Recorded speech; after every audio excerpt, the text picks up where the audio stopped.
जो दौर था जातीय हिंसा और नरसंहार का, वो तो किसी व्यक्ति और किसी पार्टी के द्वारा नहीं पैदा किया गया था। उसके तो जिम्मेवार स्वयं आदरणीय लालू प्रसाद यादव जी और उनकी माता जी हैं।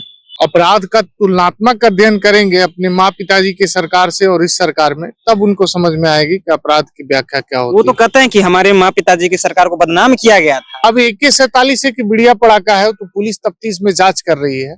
जो होगा वो तो जो दोषी पाया जाएगा वो जेल जाएगा। अब गोली 2 राउंड चली कि 200 राउंड चली, ये तो गिनने न नेता प्रतिपक्ष गए थे ना हम गए थे। मामला की जांच चल रही है, पुलिस तफ्तीश कर रही है, पुलिस हथियारों को बरामद करने के लिए छापेमारी लगातार कर रही है। तो इसमें कहा पुलिस की कार्यशैली पे कोई सवाल नहीं है। सभी लोगों का प्रयास है कि कुंभ जाएं और स्नान करें। इतनी भारी भीड़ की मैनेजमेंट जिस प्रकार से की गई है, तो थोड़ी सी चूक रही है प्रशासन की, जिससे ये अप्रिय घटना हुई।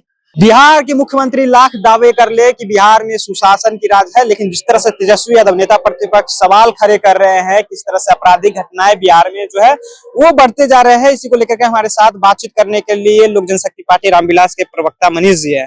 मनीष जी, आप लोग की सरकार में अपराध बढ़ गई है, चरम सीमा पे है, अपराधियों को संरक्षण दिया जाता है। नहीं, ये अपराध हमारी सरकार में, एनडीए की सरकार में अपराध नियंत्रण ही SOP है एनडीए की सरकार।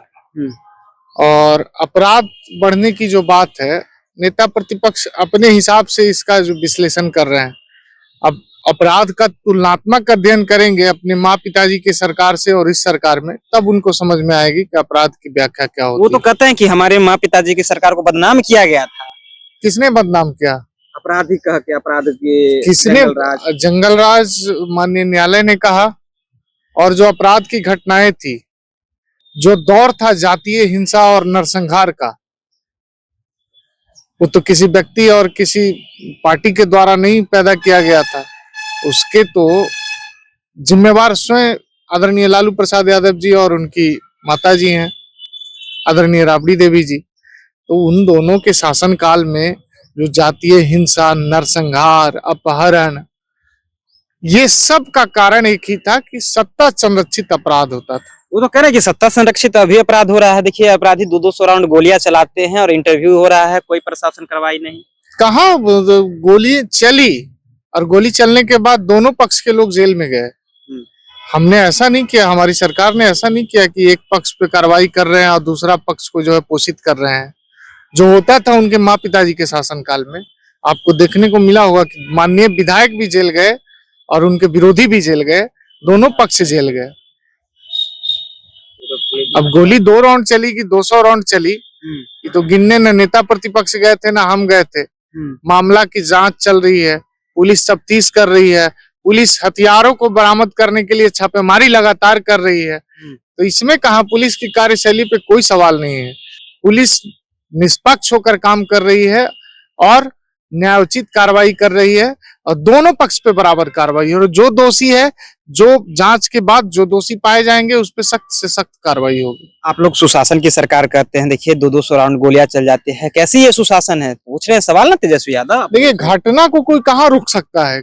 घटना में सरकार की संलिप्तता नहीं होनी चाहिए, सरकार का संरक्षण नहीं होना चाहिए।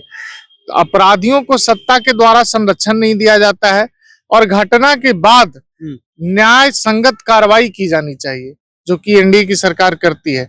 तो ये अपराध को नियंत्रण आप तभी कर सकते हैं जब अपराधी को आप संरक्षित नहीं करें और अपराध करने के बाद बिना किसी पक्षपात के आप न्याय संगत कार्रवाई कीजिए, अपराध तभी नियंत्रित होगा। और एनडीए की सरकार में ऐसा हो रहा है। कुंभ मेला लगा है, वहां पे जो है भगदड़ की स्थिति पैदा हो गई, कई लोगों की मौत होने की सूचना जो है वो सामने आ रही है। अब तो सरकार, आप लोग जो है वहां भी बीजेपी की सरकार, एनडीए यहाँ है, सब लोग एनडीए में है, आप लोग पर सवाल खड़े रहे हैं, व्यवस्था नहीं सही वहां पे किया गया है सरकार की ओर से, नहीं केंद्र सरकार नहीं राज्य सरकार। अचानक से भीड़ ज्यादा होने के कारण, और आज जो है मौनी अमावस्या थी, तो रात में भीड़ बहुत ज्यादा एक्चुअली है क्या कि कुंभ के लेकर लोगों में इतनी आस्था है और इतना विश्वास है माननीय योगी जी और माननीय मोदी जी की सरकार के प्रति। और व्यवस्था तो चल रही थी, अच्छी व्यवस्था थी, लेकिन होनी अनहोनी को कौन जानता है? कौन जानता है कि साबरमती कांड हो जाता, कौन जानता था गोधरा हो जाता, कौन जानता था बाबरी विध्वंस हो जाता। देश में बहुत सारी ऐसी घटनाएं हैं जो ना चाहते हुए घटित हुई। तो ये कुंभ की घटना अत्यंत दुखद घटना है। लोग आस्था के भाव से कुंभ स्नान 144 साल बाद, जैसे कि लोगों में एक ये अभी गपशप चल रहा है, तो हर लोग, हर धार्मिक आस्था रखने वाले सनातन के सभी लोगों का प्रयास है कि कुंभ जाएं और स्नान करें। इतनी भारी भीड़ की मैनेजमेंट जिस प्रकार से की गई है, तो थोड़ी सी चूक रही है प्रशासन की, जिससे ये अप्रिय घटना हुई और इन चूकों को दुरुस्त करना चाहिए। अच्छा, फिर से आते हैं बिहार पे, आते हैं सुशासन की बात पे हम आ जाते हैं। लालू यादव के राज में जंगल राज, अभी सुशासन राज, आप लोग मान रहे हैं कि फिर से सुशासन राज स्थापित? बिल्कुल, कानून का राज स्थापित है। बिहार में कानून का राज है और कानून के हिसाब से कार्रवाई होती है, बिना किसी के साथ पक्षपात का।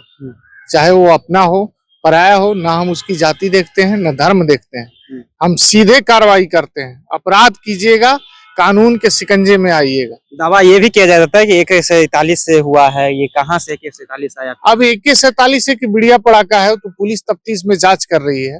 जो होगा वो, तो जो दोषी पाया जाएगा वो जेल जाएगा। चलिए, तो जो दोषी पाए जाएंगे वो जेल जाएंगे। देखिए, एनडीए की सरकार में सुशासन की सरकार है, लालू यादव की सरकार में सत्ता संरक्षित अपराधी होते थे, लेकिन देखिए मनीष जी साफ तौर पे कह दिए कि देखिए अपराधी को छोड़ा नहीं जाएगा। दोनों पक्ष अभी जेल में है। हमारे साथ बातचीत कर रहे थे कि आपकी क्या प्रतिक्रिया है, अपनी प्रतिक्रिया नीचे कमेंट बॉक्स में रखिएगा। आप देख रहे थे जनता जंक्शन। बहुत बहुत धन्यवाद।